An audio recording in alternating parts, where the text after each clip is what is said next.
So it's my pleasure to introduce our next speaker, who very much wanted to be here in person, but for various reasons couldn't be, but we're going to get him to Newfoundland sometime.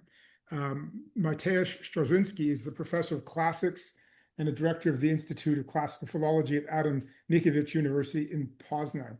So we've gotten to know each other in the last year or so during my sabbatical. He's very active in many different fields, particularly in the area of classical Plotinus studies, and has recently published a book on Plotinus, the great Roman philosopher, more or less defending Plotinus as a contemplative thinker, which is, I think, a position that is extremely important and too quickly forgotten. Mateusz is the editor of Antigone Journal, the author of Plotinus on the Contemplation of the Intelligible World, the Human Tragicomedy, the Reception of Peleus's Golden Ass in the 20th century and 21st century, and Adam Mickiewicz's Metaphysical Poems.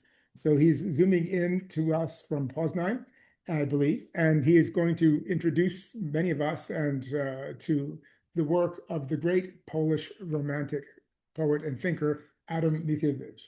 So Mateusz, nice to see you. Mateusz distributed some texts which you have on your phone because I sent them to you recently.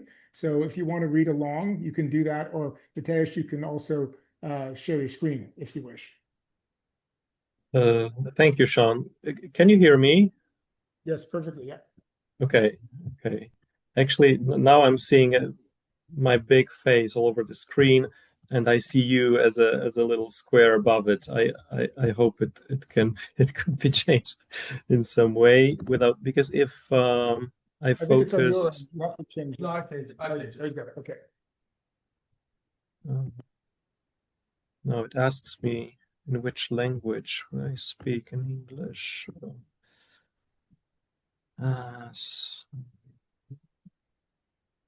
Okay.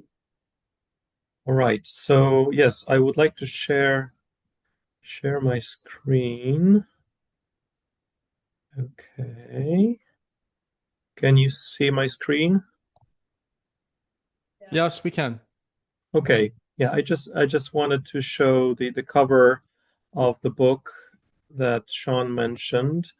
Was published 2 years ago. Adam Mickiewicz, Metaphysical Poems. It was edited by my friend Jerzy Fiedźko, who's an eminent expert in Polish Romanticism, and by myself.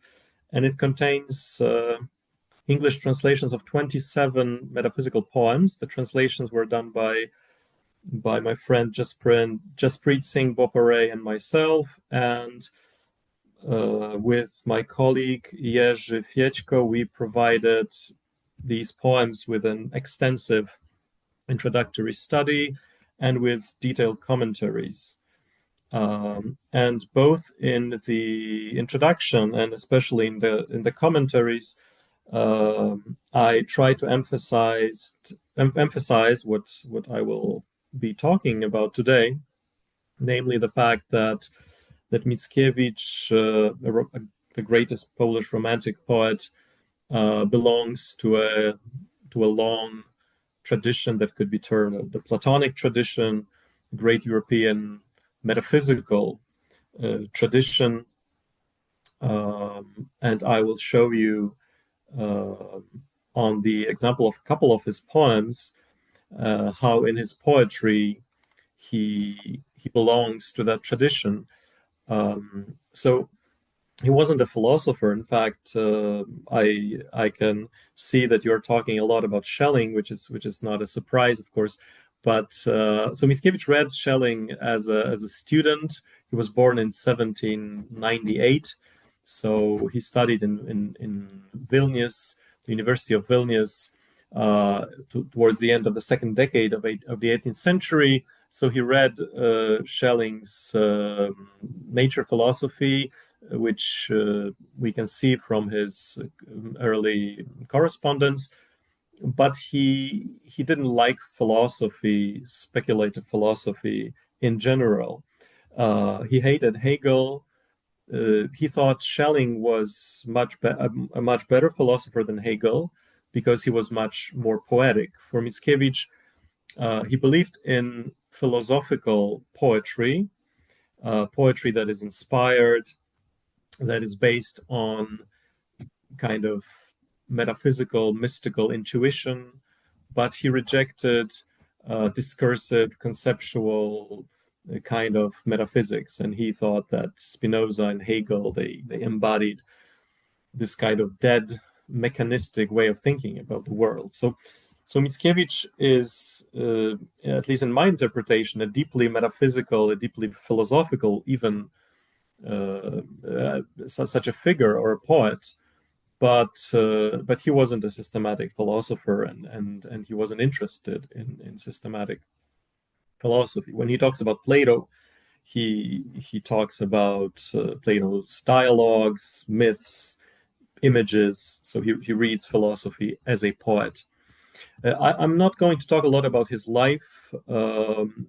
He was born when Polish-Lithuanian Commonwealth was no longer existing on the European maps. It was partitioned between three empires: the Russian, Prussian, and an Austrian Empire. As a student, he was imprisoned by the Russians for anti-regime activity. Then eventually he got out of Russia into the West. He spent some time in Italy. He spent some time at Lausanne in Switzerland, and the majority of his mature life he spent in Paris. But he died in Constantinople in 1855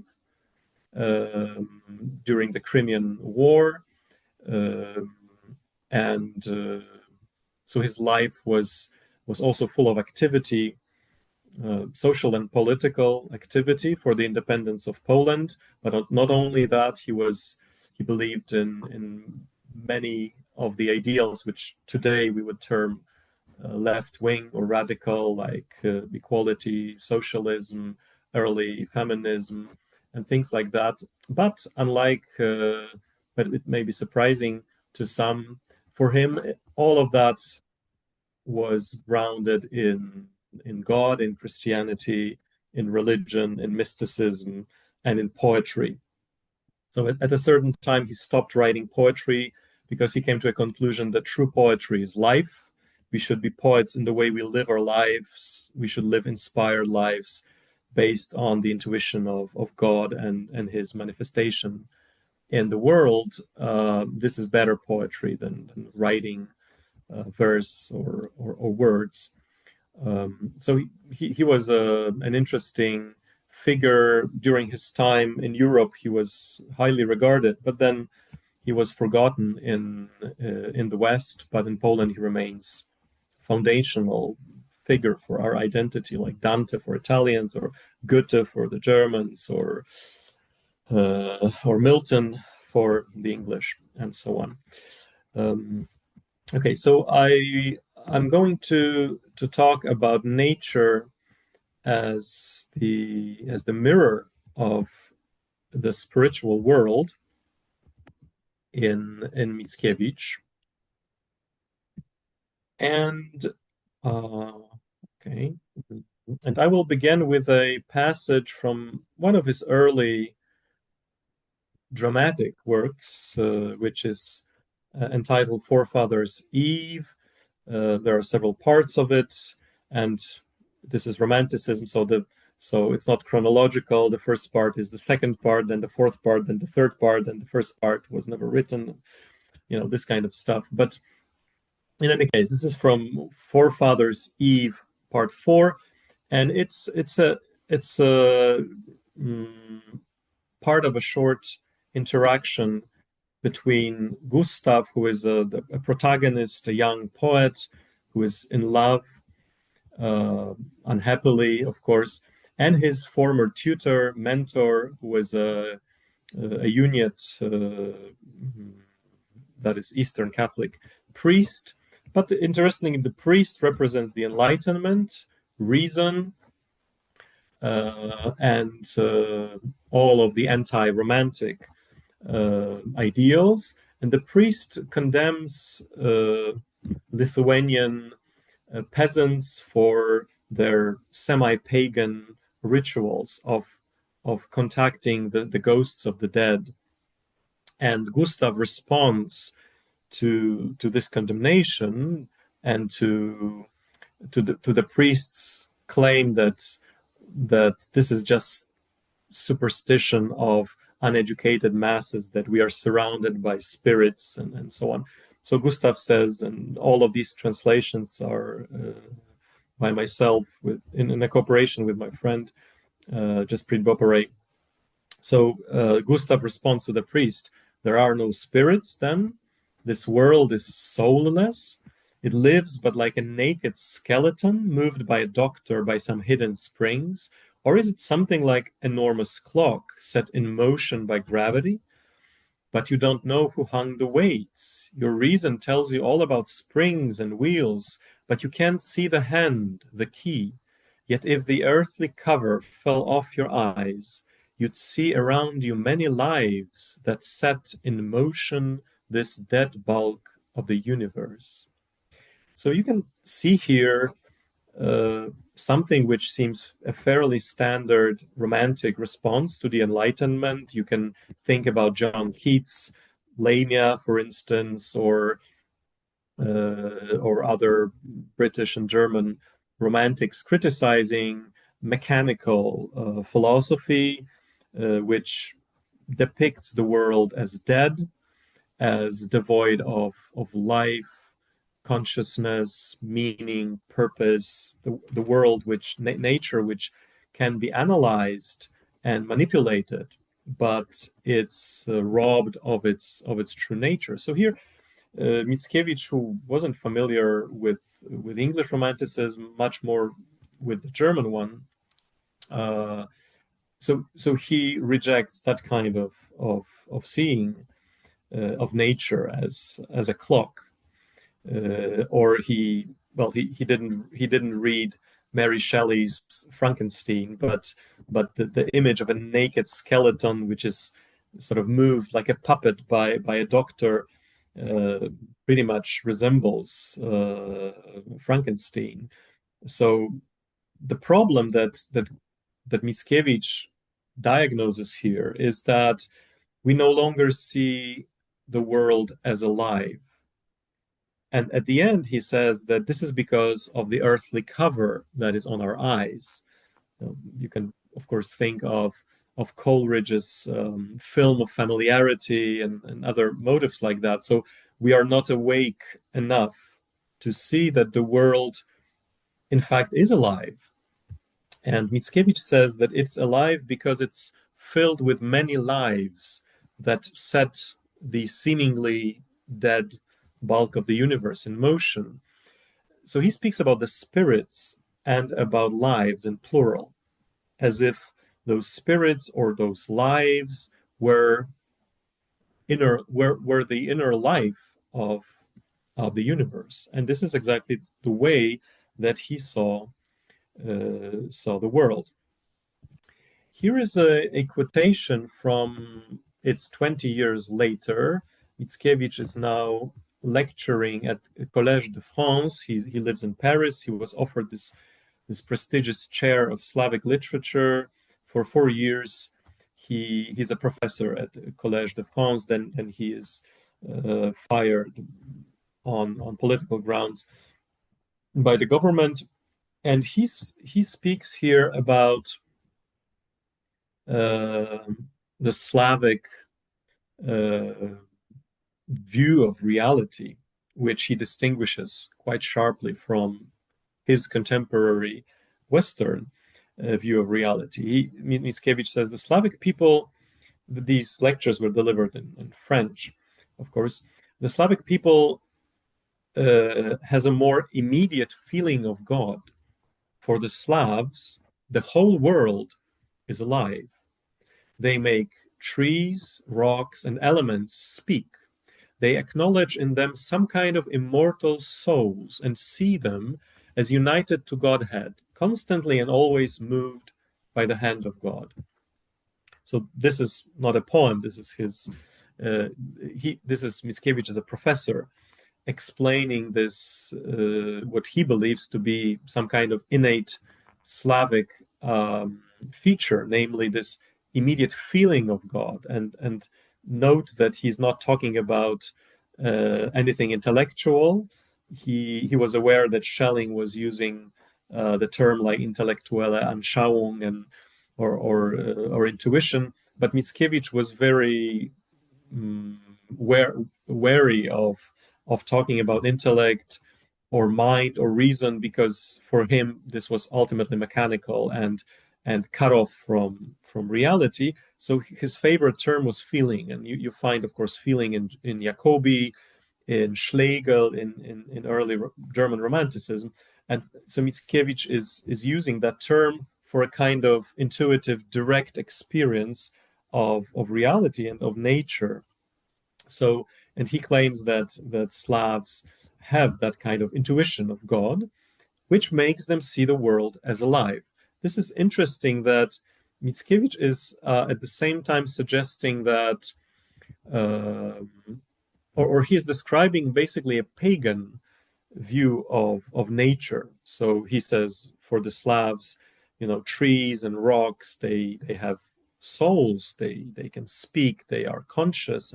So it sounds like it's basically some kind of panpsychism, to use a modern term.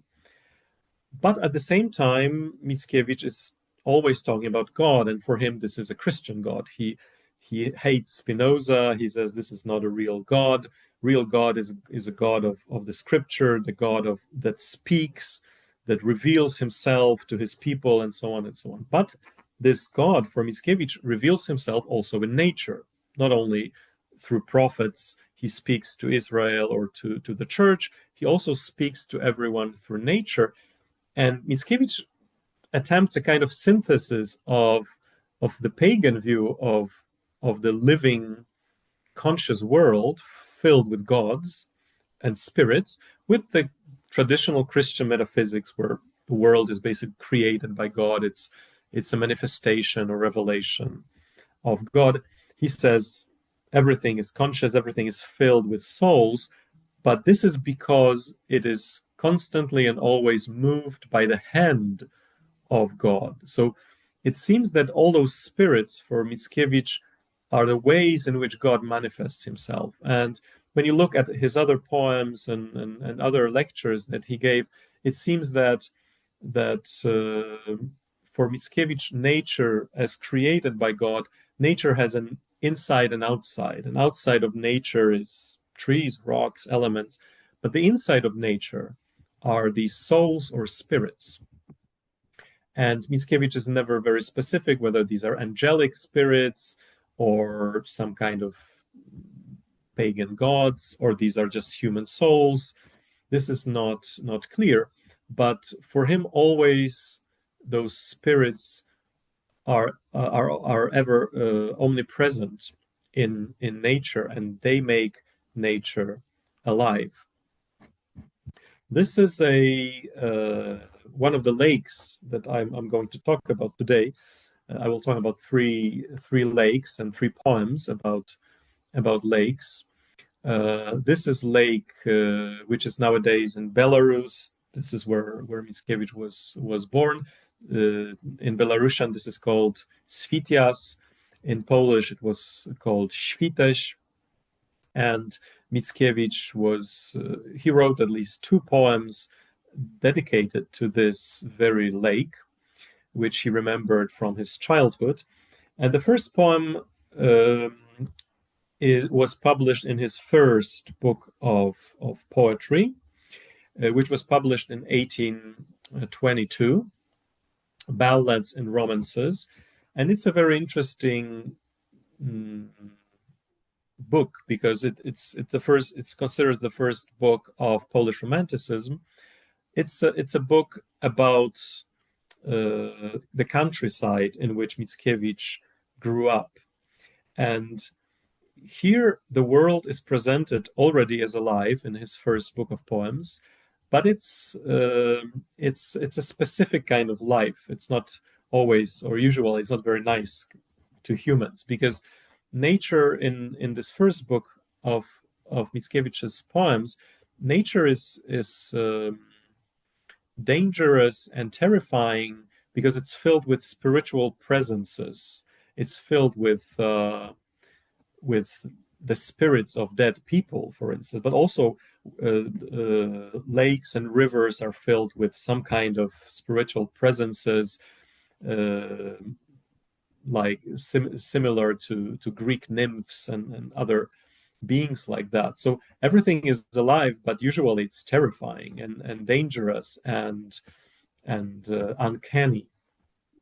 And in this poem about this lake, Świteś, ultimately the poem is about a drowned city, a city that sank into the depths of the lake in response to the prayers of the women that were in the city, because the city was besieged and it was being conquered, taken over by the Muscovites, and the women were afraid they were going to be raped and killed. So they prayed to God, and God responded, listened to the prayer, and the whole city was drowned in this lake. And this story is told by a strange woman that appears from the lake and talks to people. But what I want to show you and discuss for a while is the beginning of this poem, Świteś. Mickiewicz writes, Lake Świteś spreads there its vast and clear womb, like a great circle surrounded by a black dense forest. The surface of the lake appears to be as smooth as ice. If you approach the lake on a clear night and turn your face down to the water, you'll see the stars above you and below you, and you will see 2 moons as well. You will be uncertain if the glassy plain climbs up to the heavens from your feet, or if the heavens bend their glassy vault all the way down to where you stand. The eye can't reach the opposite shore, and it can't tell the bottom from the top. You seem to hang right at the center of some infinite and blue abyss. This is, I think, very, very interesting, and this is not the only poem in which Mickiewicz writes about the lake surface as basically a mirroring surface. I'm going to do something which Mickiewicz would probably condemn as something completely wrong and stupid. Namely, I'm going to try to use concepts to translate this poetic description into some kind of philosophical or metaphysical discourse. But if we are aware that this is just a comment, like if we are commenting on our experience of a piece of music, for instance, it doesn't exhaust the beauty of poetry. I think we can allow ourselves that. So I just want to point out certain things to you, or draw your attention to certain details. So first of all, Mickiewicz is describing the lake as a great circle. So the kind of circularity of the lake. Well, this is a fact about the lake. It's approximately circular.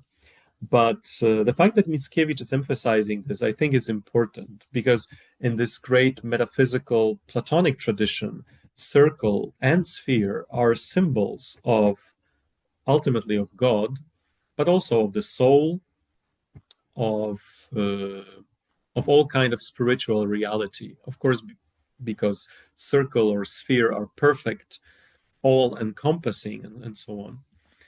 Eternity is often described as a circle or circular movement.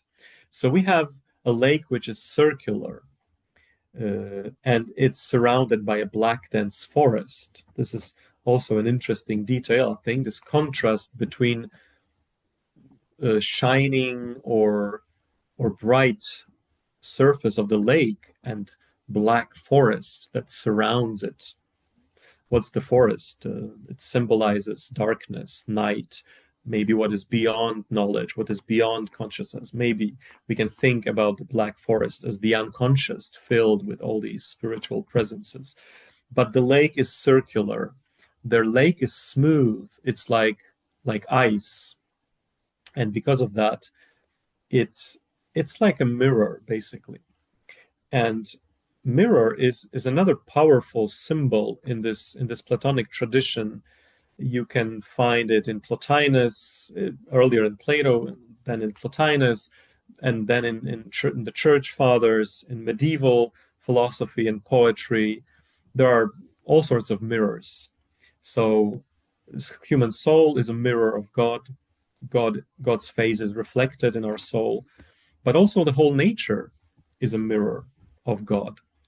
Plotinus already says that the mirror is that nature is like a great mirror reflecting the face of the world's soul. So when we look at nature, we see a reflection of invisible spiritual face of the cosmic soul. Then Christian authors use this image and describe nature as a mirror of God, like Saint Bonaventure, for instance, a famous medieval theologian, a very sort of mainstream Orthodox Franciscan theologian. He says the whole world is like a great mirror that is reflecting the divine wisdom. And then Nicholas of Cusa, 15th century, he says that the world is like many mirrors reflecting one face, the face of God. So basically, in that tradition, when we look at nature, we are seeing God. We are seeing God's face reflected in a mirror. Or now, if you see my face on Zoom, you're not seeing my face, right? You see a reflection of my face. So we could even say that in that tradition, when we look at nature, we are having a Zoom conversation with God. We don't see God's face directly, but we see God's face as reflected, as manifested in the mirror of nature. So Mickiewicz he's referring to that very old metaphysical tradition when he describes this lake as this mirroring, smooth, perfect, circular surface, which later turns out to be very much alive and filled with souls and spirits and all of that. And he says if you approach the lake on a clear night, here again, beautiful symbolism of darkness, but also clarity and light, and turn your face down to the water, you'll see the stars above you and below you, and you will see two moons as well. This is perhaps a reference to his own experience when the heavens are reflected in the surface of the lake. Interestingly, he doesn't say that you will see your own face reflected in the mirror, but in a way, you may interpret this as a suggestion that if you look at the lake instead of the reflection of your face, like in Narcissus myth, you will see the whole universe reflected in the water. You see the stars and the moon.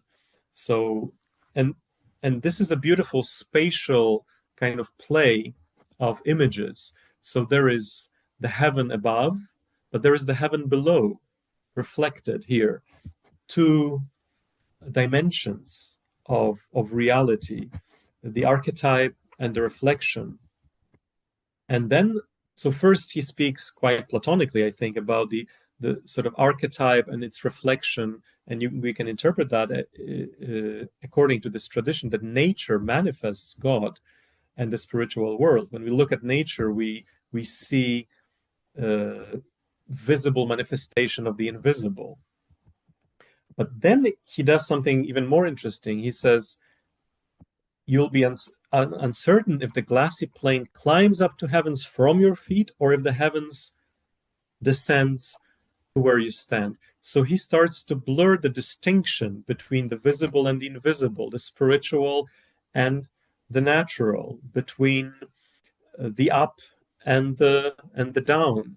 So all of that becomes united in this great vision when he says in the next stanza, the water feels suspended between the heaven and the earth, between the visible and the invisible, in some infinite and blue abyss. So this is an extremely rich beginning of this poem, filled with beautiful symbols, very deep symbols, and you can try to exercise this kind of interpretation that I'm proposing here, or you can just enjoy this beautiful vision of a lake at night. But I think that simplifying a bit, we can see here Mickiewicz's belief and experience. I think his personal experience that nature, in fact, is a mirror, just like the lake. The lake symbolizes nature in a way. But nature is a mirror, not only of God, but also of souls and spirits and all these spiritual presences that make the world alive. Now to the second lake. This is Lake Albano, near Rome, in Italy. This is a place where Mickiewicz also spent some time, and in the early poems, he describes also his unhappy love for a woman in this Lithuanian countryside. In Italy, he fell in love again unhappily with another woman, countess. Her father didn't want Mickiewicz to be husband of this countess. Eva was her name, Polish countess. But she spent some time with Mickiewicz, and they had intense relationship, also spiritual kinship. They visited the Alban Hills and Lake Albano. And this is described in a poem that Mickiewicz wrote in 1832. Actually, he says that it was a dream, that he woke up from a dream and he wanted to write down the dream, and he did it in verse, which is not strange for him. He could improvise. He could allegedly he could speak for an hour in beautiful verse. He was a genius in a way. So it's not some kind of self promotion or self presentation. I think he really wrote down his dream in this beautiful rhymed and rhythmical verse. And just a passage from the dream and from the poem that was never published during his life. Mickiewicz writes, "The sun has risen and the summer's come. Snow didn't melt, but spread its wings to fly, like a white bird, but spread its wings to fly." Sorry, like a white bird, it leapt towards the sky. The sky was open, it was warm and blue. The scent of jasmine and of Italy, of roses fresh and of the Palatine. And I saw Eva, like when I saw her in the Alban Hills, in her white dress and roses. Butterflies flew all around her, while she hovered there among them, barely standing on the ground. Her face was fair like the transfigured Christ. She gazed at Lake Albano and stood still, as if she saw her own reflection there in that blue water, so remote and clear, gazing intently with wide open eyes, as if to fix the roses in her hair. So here we have, again, the lake is a mirror. Here we have a beautiful woman who is looking at her face, at the reflection of her face in this lake. But this is just not just a compliment paid to a beautiful countess that Mickiewicz is doing here. Here we have very profound symbolism. For instance, butterflies. The Greek word for butterflies is psyche, exactly the same word that is English psyche, or the soul. And you know probably that the soul was, or psyche, was depicted as winged, with butterfly wings. John Keats, in his ode to Psyche, he says, I saw a winged Psyche with awakened eyes. And Novalis, also a German poet, writes about a winged soul. So I think the allusion to this image of butterflies sets the scene and points out that this is not just just a woman, beautiful woman, seeing her face reflected in the lake. This is an image of the soul. She is the soul. Another thing here is the reference to the transfiguration of Christ. This is an Eastern Orthodox and Catholic feast celebrated on the 6th of August. This is important because on the 15th of August, in both churches, there is a celebration of the Assumption of Mary. This is tomorrow. And the Assumption of Mary has been traditionally associated with nature. So in Poland, you see that very powerfully, people bringing to churches flowers and herbs.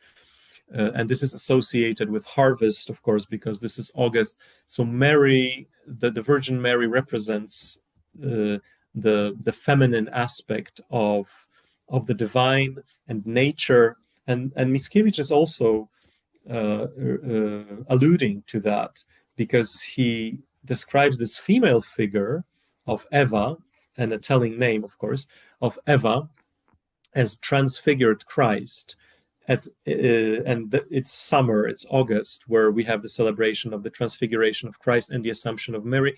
And the transfiguration of Christ has been traditionally, in the Platonic tradition, interpreted also as the sort of transfiguration of the universe, because the shining clothes of Christ, his clothes become white and he starts to shine on Mount Tabor. This was interpreted by the Eastern Orthodox Church Fathers, especially, that the whole universe is this shining clothes of Christ.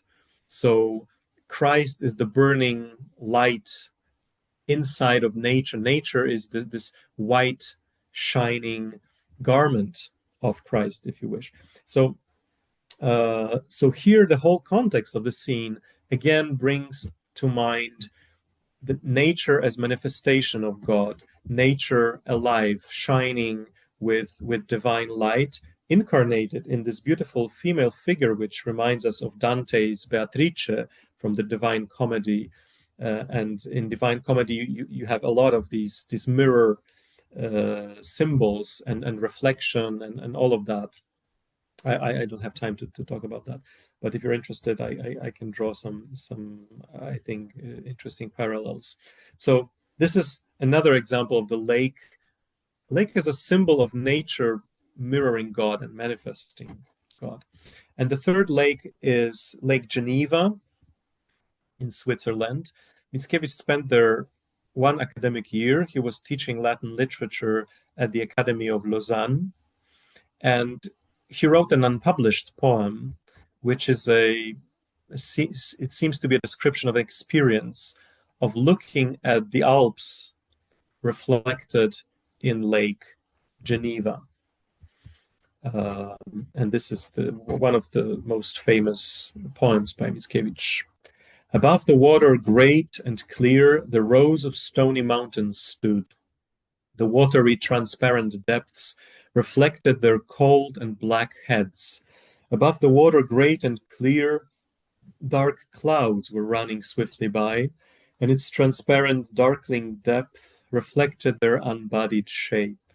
Above the water, great and clear, lightning struck and thunder roared, and its transparent, darkling depth reflected light, and all was still. The water, as pure as before, abides in peace, so great and clear. I see this water everywhere. I mirror all things faithfully.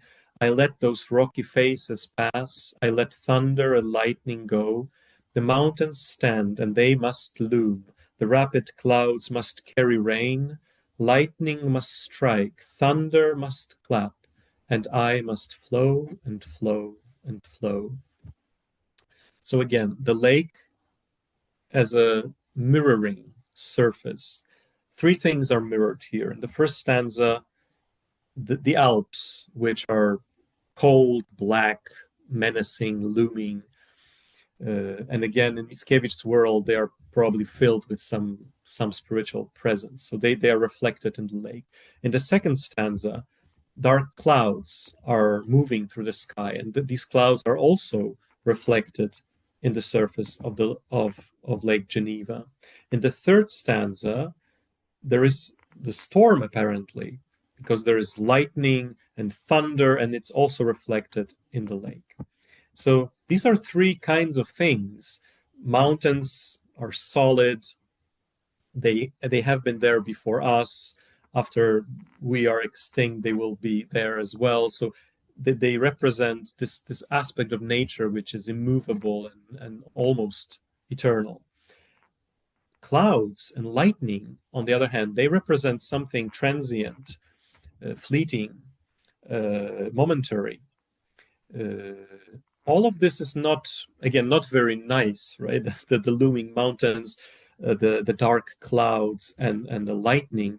It seems like some kind of dangerous and turbulent aspect of nature, but it's all reflected in something very peaceful, because after these things pass, or after they are reflected in the lake is not moved by it. It's very similar to what you find in, for instance, in Buddhist literature, where the mind is compared to a clear surface of the mirror, or water, where all kind of thoughts and emotions and events happen to us, but our mind is untouched by it. It just reflects it without being affected. So this is, but Mickiewicz wasn't familiar with these mystical Eastern images. He speaks from his own experience. So on the first level, again, the lake, I think, represents nature. Nature as the mirror of God, with the nature as sort of pristine, untouched, peaceful, but at the same time dynamic, moving, menacing, uh, alien to humans. But then there is a very interesting moment towards the end of the poem. Mickiewicz is describing how things are reflected in the lake, and suddenly, look, he says, I see this water everywhere. So he's no longer looking at the lake. This water, this mirroring water, is everywhere. So the whole nature becomes this huge mirror reflecting all these things, but also, I think, manifesting God, if we look at the whole context. But this is a very interesting transition, that the lake becomes the whole of nature, and immediately he says, I mirror all things faithfully. So he becomes this water.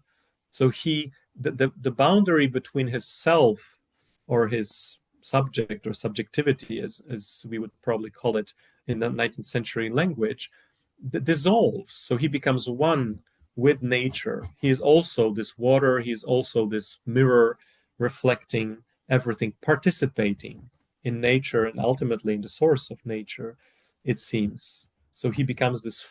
There is a very interesting mirror of image of flowing mirror. Basically, he becomes a flowing mirror because his consciousness reflects all things faithfully, but at the same time, it's not a static surface of a mirror. It's a moving water. So it's something very, very beautiful. And I think if we look at these three lakes in three different periods of his life, we see this common thread. And as I said, we can probably summarize this, risking simplification, that nature for him is just a manifestation of God and the spiritual world, something sanctified and sacred by the fact that it's not just some objects that we see and manipulate, and can manipulate, destroy, or save and restore, and do something to it. Nature is not something we do things to. It's this great mysterious revelation of God. Thank you.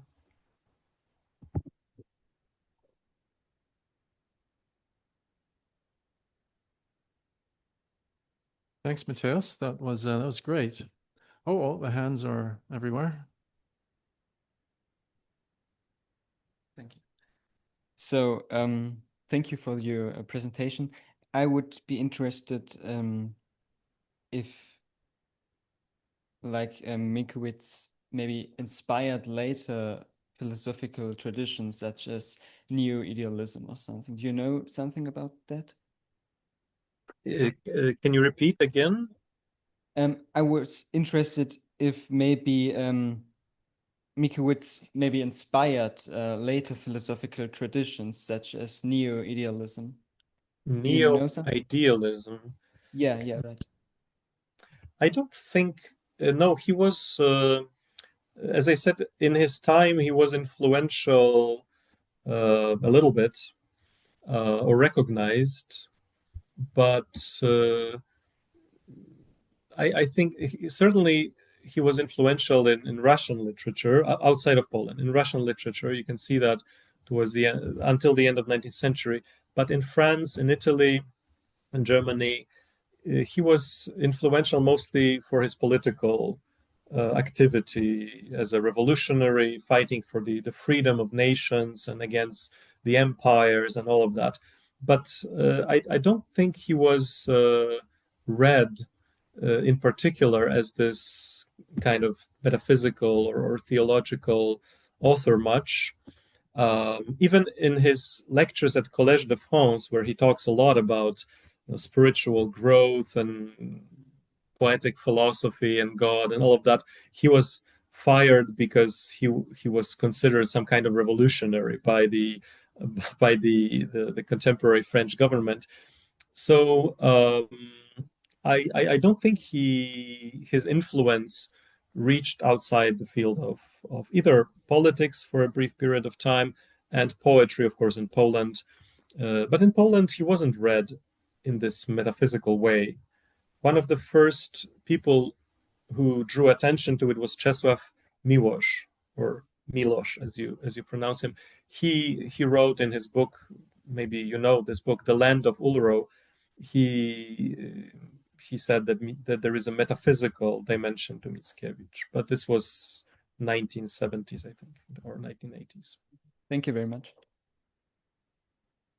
Thank you for the enlightening talk. I wanted to ask a question, bringing it back to some of the first things that we were talking about, specifically with regard to his discussion of the Slavic relationship with the natural world. And you identified that it's kind of fundamentally like a pagan outlook that he's talking about.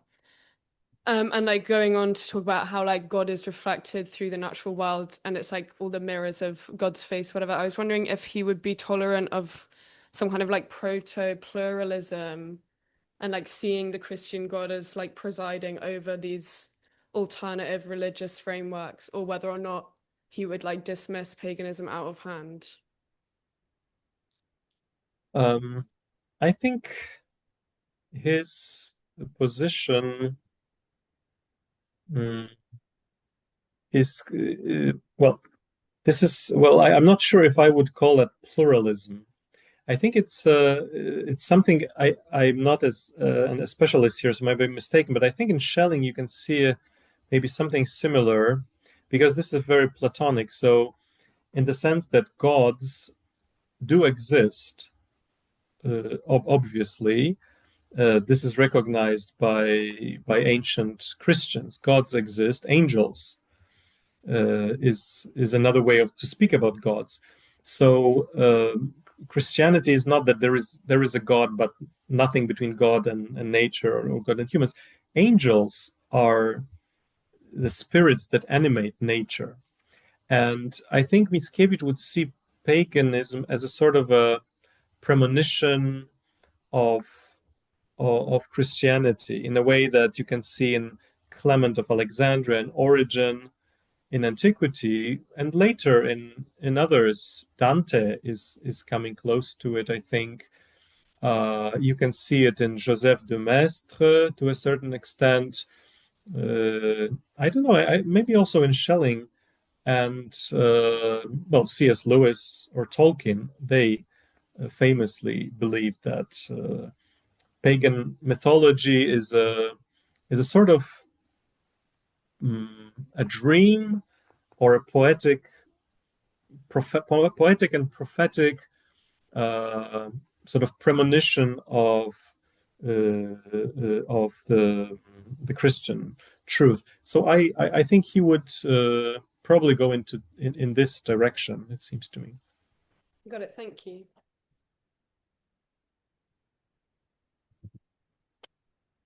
Mateusz, I have a question.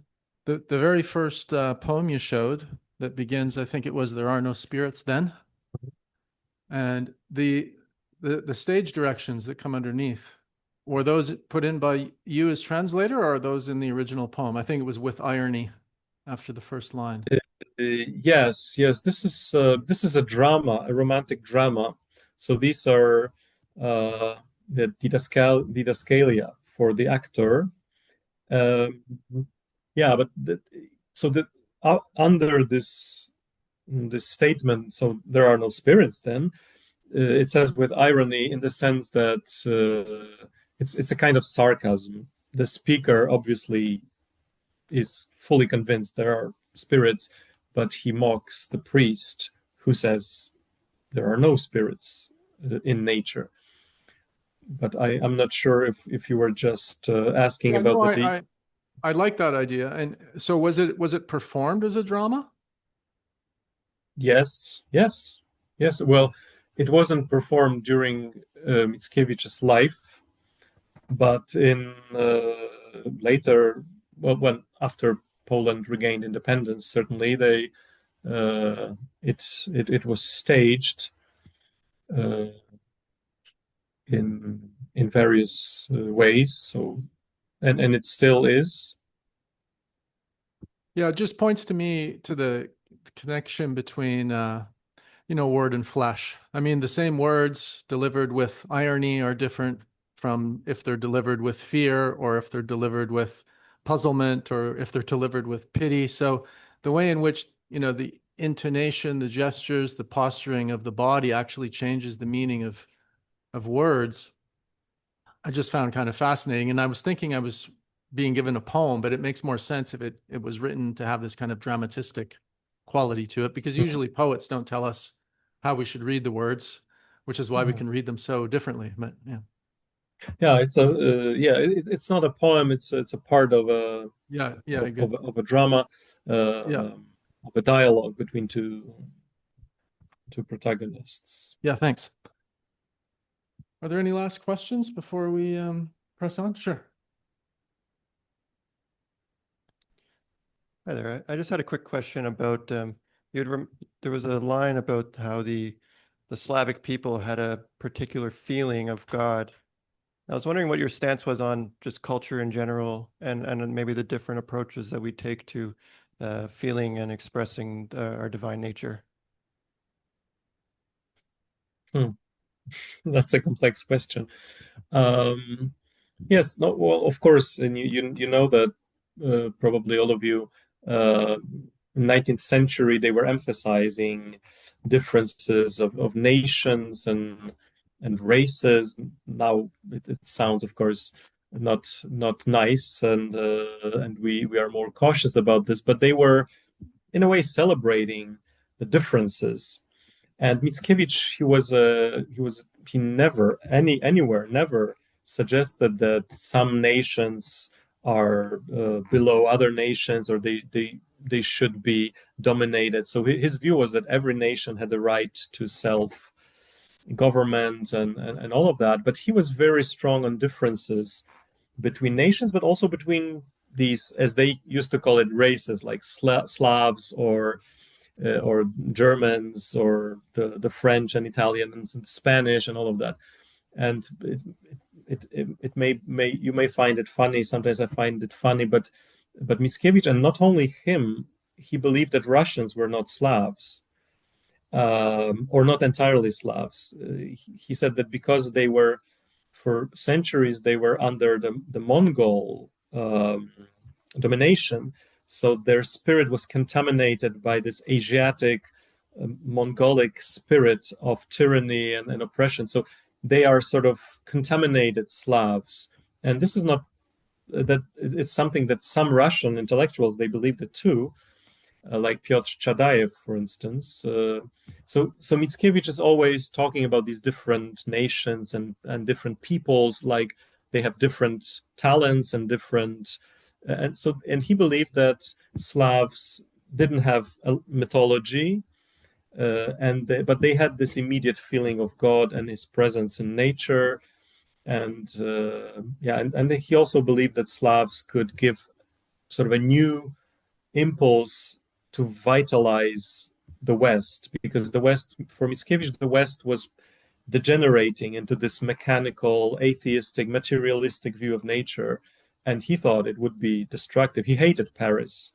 Paris for him was just stones, cobblestones, and no, and he was all his life he was longing for the countryside of his childhood, filled with rivers and trees that he climbed. And this is a very poignant part of his legacy. It's a bit funny anecdote. When he came to Constantinople, where he died soon, he was so happy. He said, "This is like home, this is like chicken are everywhere, and this is not like Paris or these big Western cities." So he was